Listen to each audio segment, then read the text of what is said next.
خدا باپ کے زندہ و جلال کلام میں سے زندگی برا کلام یوحنا کی انجیل اس کا 20 باب 1 سے 18 آیت مبارکہ تک۔ ہفتے کے پہلے دن مریم مگدلینی ایسے تڑکے کہ ابھی اندھیرا ہی تھا قبر پر آئی اور پتھر کو قبر سے ہٹا ہوا دیکھا۔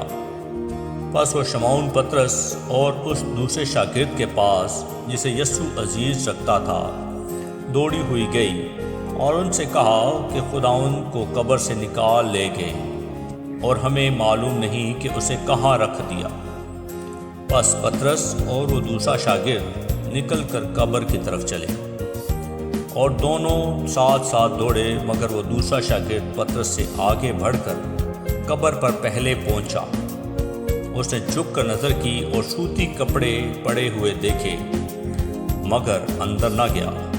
شمعون پطرس اس کے پیچھے پیچھے پہنچا اور اس نے قبر کے اندر جا کر دیکھا کہ سوتی کپڑے پڑے ہیں اور وہ رومال جو اس کے سر سے بندھا ہوا تھا سوتی کپڑوں کے ساتھ نہیں بلکہ لپٹا ہوا ایک جگہ الگ پڑا ہے۔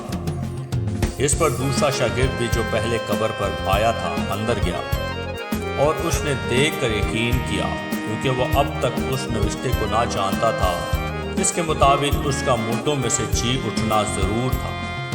بس یہ شاگرد اپنے گھر کو واپس گئے، لیکن مریم باہر قبر کے پاس کھڑی روتی رہی، اور جب روتے روتے قبر کی طرف جھک کر اندر نظر کی تو دو فرشتوں کو سفید پوشاک پہنے ہوئے، ایک کو سرہانے اور دوسرے کو پیندانے بیٹھے دیکھا جہاں یسوع کی لاش پڑی تھی۔ انہوں نے اس سے کہا، اے عورت، تو کیوں روتی ہے؟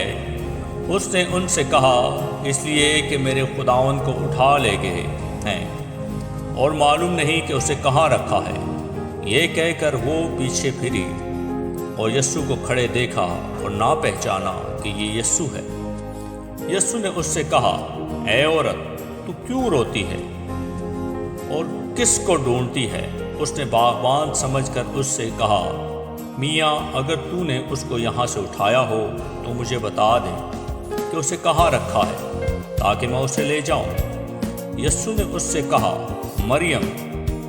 اس نے مڑ کر اس سے عبرانی زبان میں کہا، ربونی، یعنی اے استاد۔ یسوع نے اس سے کہا، مجھے نہ چھو، کیونکہ میں اب تک باپ کے پاس اوپر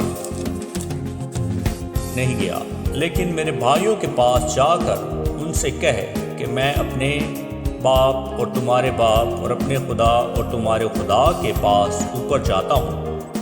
مریم مگدلینی نے آ کر شاگردوں کو خبر دی کہ میں نے خداوند کو دیکھا اور اس نے مجھ سے یہ باتیں کہیں۔ آمین۔ کلام کے پڑھے اور سنے جانے پر خداوند کی برکت ہو، خداوند کا شکر ہو۔ آمین۔